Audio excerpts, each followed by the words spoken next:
Constipation. और इस constipation से ही बाद में फिर पाइल्स बनता है, फिशर बनता है, फिस्टुला बनता है, शरीर में अशुद्धियां बढ़ने लगती हैं, पाचन विकृत हो जाता है। फिर उसी का परिणाम होता है कि आदमी को एसिडिटी होती है, सिर में दर्द होता है। फिर यही प्रॉब्लम और ज्यादा लंबी बढ़ जाए, अपचन मंदाग्नि के साथ साथ तो फिर आंव बनने लगती है, संग्रहणी हो जाती है, colitis, ulcerative colitis, peptic ulcer जैसी खतरनाक समस्याओं का जन्म। इसलिए सबसे पहले कॉन्स्टिपेशन को मिटाइए। यदि कॉन्स्टिपेशन ना हो तो आदमी को कोई बीमारी नहीं है।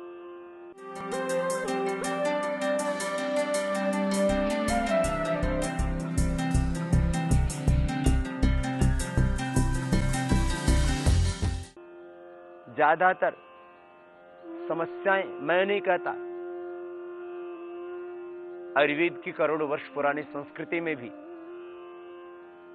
रोगों के पैदा होने का आधार कब्ज को ही माना है।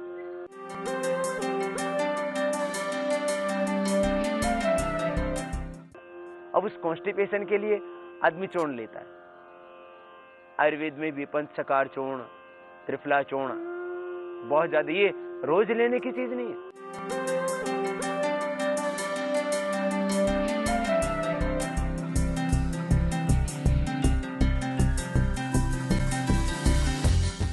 पंचकार में भी सौंफ, सनाय, सौंठ, सेंधा नमक, छोटी हरड़, ये 5 चीजें, सौंफ, सनाय, सौंठ, सेंधा नमक, छोटी हरड़, इनका पाउडर बराबर मात्रा में लेने से कब्ज मिटता है। पंचकार चूर्ण ये कहलाता है। और इसी को थोड़ा परिवर्तित करके और दूसरे कब्ज के चूर्ण बन जाते हैं। वैसे त्रिफला सबसे निर्दोष, कब्ज हो भी जाए तो त्रिफला लेना, ये सब चूर्णों की आवश्यकता ही नहीं। और त्रिफला, हरड़, बहेड़ा, आंवला आप घर में बना सकते हैं।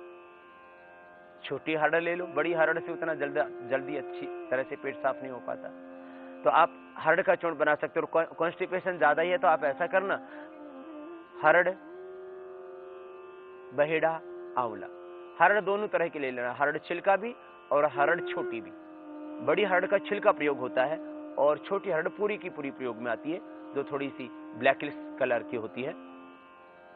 हरड़ छोटी और बड़ी 100-100 ग्राम, बहेड़ा 100 ग्राम, आंवला 100 ग्राम, ये घर में बना करके रख लीजिए चूर्ण आप। हरड़, बहेड़ा, आंवला, और इसी जब कभी कॉन्स्टिपेशन हो जाए तो थोड़ा बहुत इसका प्रयोग कर सकते हैं। इसलिए इन कब्ज के चूर्णों से छुटकारा पाने के लिए जरूरी है कपालभाति प्राणायाम, मंडूकासन, और थोड़ा सा आहार व्यवस्था में परिवर्तन, वो भी सुन लीजिए जरा। उसके बाद आपको प्राणायाम और योग अभ्यास, 7 प्राणायाम, 7 आसन, 7 सूक्ष्म व्यायाम, ये तो एक पूरा पैकेज आपको करना ही करना है।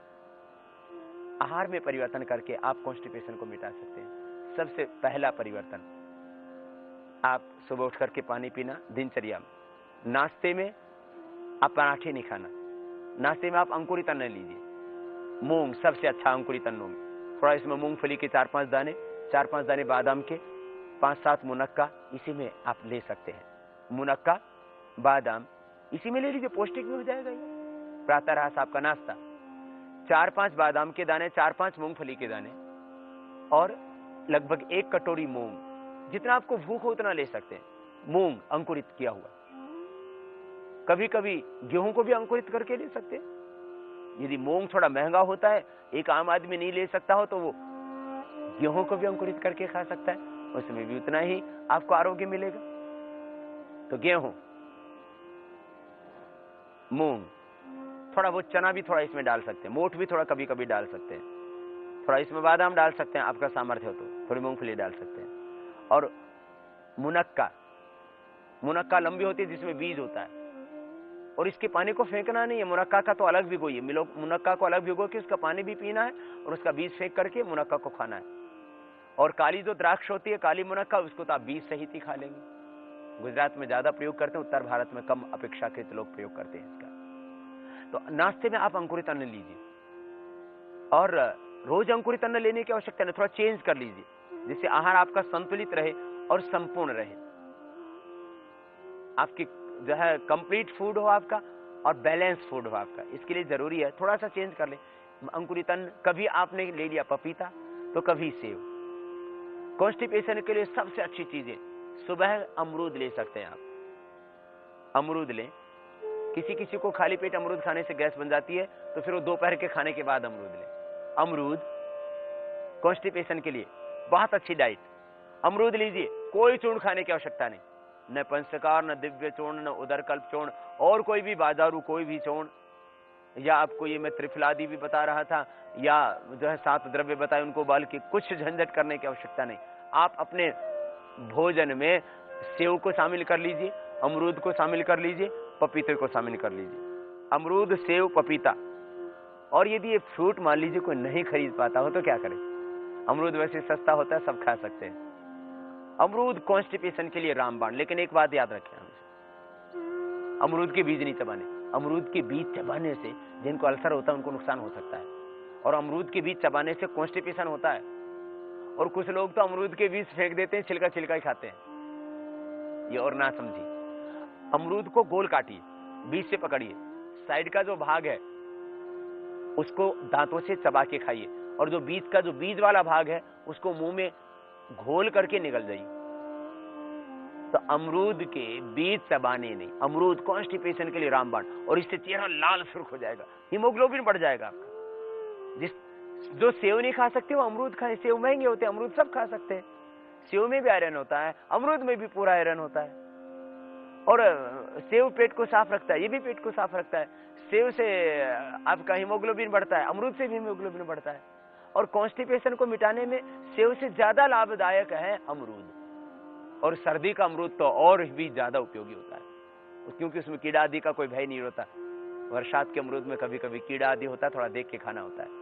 बहुत ज्यादा कच्चा, बहुत ज्यादा पका हुआ, दोनों ही अमरूद अच्छे नहीं होते। मीडियम सा अमरूद खाया करें आप। अमरूद सबसे अच्छा, नाश्ते में भी ले सकते हैं आप, दोपहर के खाने के बाद ले सकते हैं। रात को अमरूद ना खाया करें। सेव आप कभी भी ले सकते हैं, पूरे सुबह, दोपहर, शाम कभी भी लीजिए। सेव कॉन्स्टिपेशन के लिए सबसे अच्छी औषधि। कॉन्स्टिपेशन, साथ में एसिडिटी, ये सब बीमारियां खत्म। अमरूद, सेव, अमरूद, सेव और पपीता। पपीते में भी देसी पपीता हो तो बहुत अच्छा है। और भाई ये तीनों चीजें जो ना खरीद सके तो लौकी तो सबको मिल ही जाती है। लौकी सबसे अच्छी कॉन्स्टिपेशन के लिए। लौकी का सुबह जूस पीजिए, नाश्ते में आप जूस ही पीजिए। यदि बहुत मोटे हैं तो और कुछ मत खाइए, खाली नाश्ते में लौकी का जूस पीजिए, और जब भूख लगे तब 11-12 बजे भोजन कर लेना। देखना कैसे वजन घटता है। रोज कपालभाति करना, 1 महीने में 15-20 किलो वजन कम हो जाएगा। लौकी का जूस सुबह नाश्ते में, और कुछ नहीं, न दूध, न अंकुरित अन्न, न और कोई दूसरे फल, खाली लौकी का जूस भी हो 1-2 गिलास, जितना भूख लगे।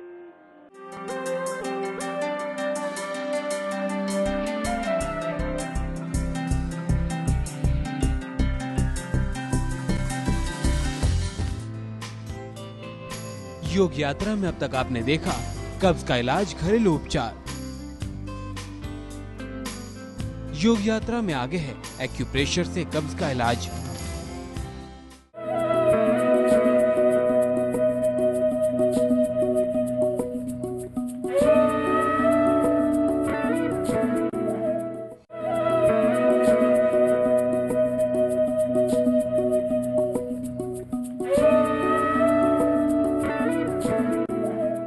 नाश्ते में आप जूस ही पीजिए। यदि बहुत मोटे हैं तो और कुछ मत खाइए, खाली नाश्ते में लौकी का जूस पीजिए, और जब भूख लगे तब 11-12 बजे भोजन कर लेना।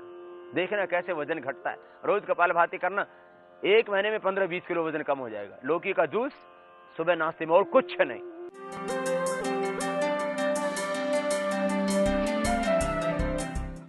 इसके ऊपर ये कॉन्स्टिपेशन के लिए, गैस के लिए, पेट के लिए। और एक बवासीर का खास पॉइंट और बता देते हैं। अंगूठे के नीचे हड्डी, यहां से अंगूठे के जस्ट नीचे आइए धीरे धीरे, और कलाई के ऊपर यहां जो उठी हुई हड्डी है यहां पर दबाइए। ये हाथ में, इसी तरह से दोनों हाथों में, दोनों पैरों में पॉइंट है। ये आपको कॉन्स्टिपेशन के पॉइंट खास,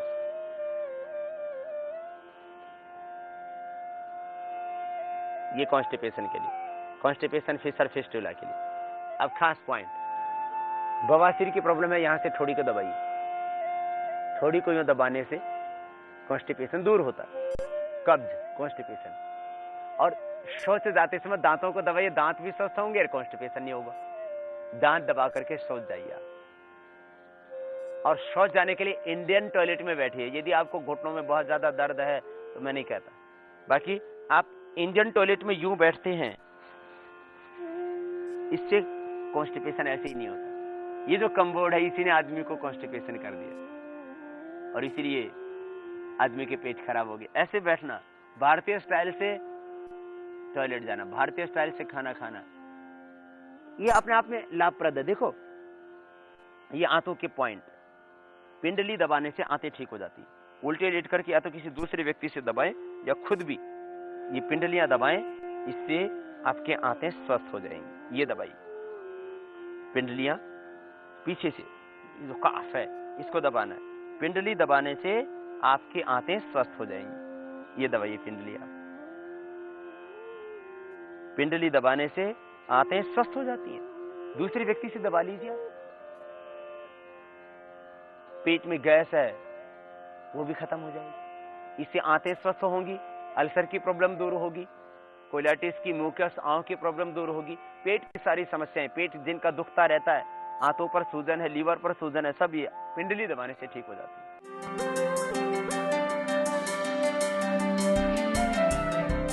ये सबसे बड़ा प्रयोग है। प्राणायाम करो, कपालभाति, बाह्य और अग्निसार। उसके बाद में कुछ और अभ्यास।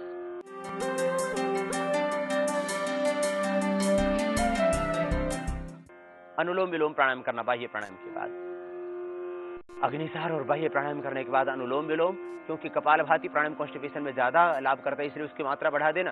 चाहे आप अनुलोम विलोम 10 मिनट कर देना 15 मिनट की बजाय, उसको आप 15 से 20 मिनट कर सकते हो। अनुलोम विलोम ये भी धीरे धीरे अभ्यास बढ़ाना। 5 से 15 मिनट इसका फुल टाइम है। यदि कॉन्स्टिपेशन आदि है तो आप कपालभाति की मात्रा बढ़ा के इसकी थोड़ी सी कम कर सकते हैं, 10 मिनट कर सकते हैं। दाहिने नाक को बंद करना, बाएं से सांस भीतर गहरा भरना, दाएं से बाहर छोड़ देना, फिर दाएं से लेना,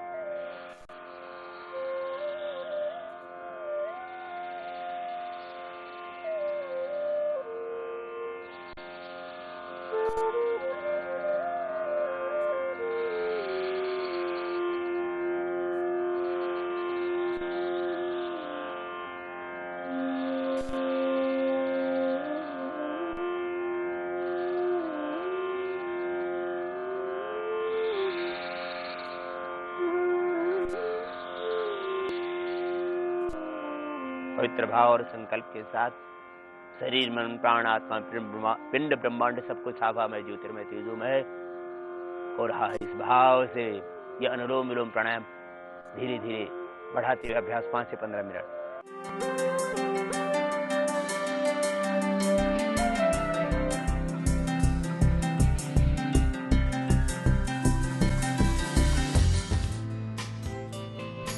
योग यात्रा में अब तक आपने देखा कब्ज का उपचार अनुलोम विलोम। योग यात्रा में आगे है योग गुरु के समाधान।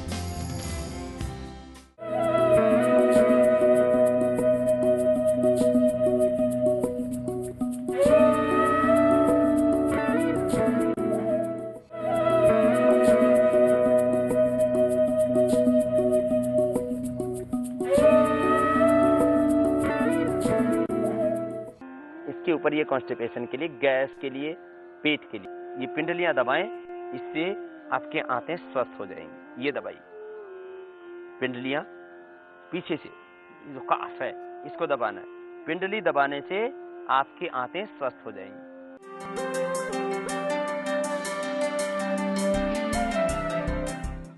आप रोज इसको जरूर कर लेना। ज्यादा कॉन्स्टिपेशन है तो 5 बार, 10 बार, 15 बार कर लेना। आप मंडूकासन के जरूरी अभ्यास, कपालभाति और मंडूकासन मुख्य अभ्यास। अंगूठा अंदर अंगुलियों पर, नाभि के दोनों ओर मुठ्ठियां लगाएंगे, श्वास बाहर छोड़ेंगे, आगे झुक जाएंगे। कमर में दर्द है तो आगे नहीं झुकना, बस इतना ध्यान रखना।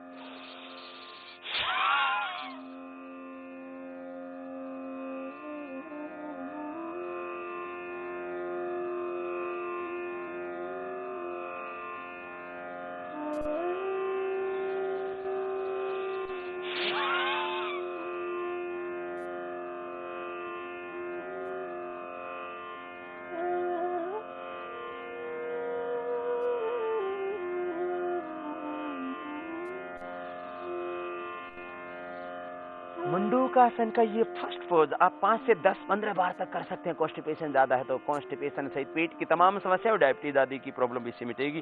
बाएं हाथ की हथेली नाभि के ऊपर, दाएं उसके ऊपर।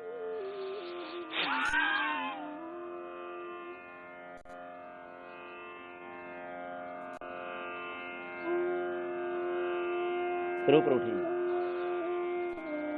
पेट की सारी समस्याएं, गैस, कब्ज, एसिडिटी आदि सब समस्याएं इसी से ठीक हो जाती।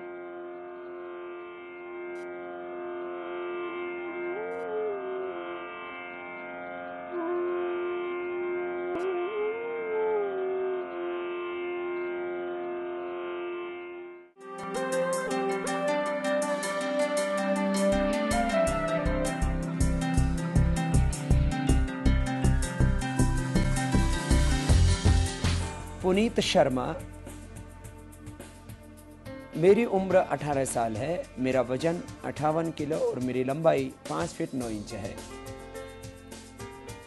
मेरा वजन लंबाई की तुलना में कम है, योग द्वारा कोई समाधान बताएं। पहली बात तो यह कि आप हेल्दी डाइट खाएं और कपालभाति करें। कपालभाति प्राणायाम अवशोषण का काम करता है और अवशोषण तो तभी होगा ना जब पूरा पोषक आहार आप लेंगे। तो अपने आहार में थोड़ा सा परिवर्तन करें। 2 से 4 केले दूध के साथ सुबह और शाम को अश्वगंधा शतावर का चूर्ण। अश्वगंधा और शतावर दोनों को समान रूप से ले लें, 100 ग्राम ले लें। 2-3 ग्राम सुबह, 2-3 ग्राम शाम को दूध के साथ ले लें। जो सर्दी है आजकल, और सर्दी में यदि खजूर के साथ दूध पिया जाए तो वेट अपने आप बढ़ने लगता है। तो डेट बढ़ाई वेट, इसलिए आप चिंता ना करें और थोड़ा दूध के साथ डेट्स, खजूर खाना शुरू कर दें। दूध के साथ केला, और जो गाय का घी भी तो वजन को बढ़ाते हैं, तो दूध में घी डाल करके, थोड़े से गुनगुने दूध में 1 से 2 चम्मच घी डाल करके भी लिया जा सकता है। 5-7 बादाम रात को भिगो करके वो भी दूध के साथ आप लें। और खाने में आप जो भी आपको पसंद हो, फल आदि भी लेते रहें, तो निश्चित रूप से आपके वेट में वृद्धि हो जाएगी। और शतावर अश्वगंधा का प्रयोग तो हमने बहुत लोगों पर आजमाया है, उससे निश्चित रूप से जो अंडर वेट होते हैं उनका नॉर्मल वेट हो ही जाता है। योग यात्रा में आज आपने देखा कब्ज का समाधान योगाभ्यास।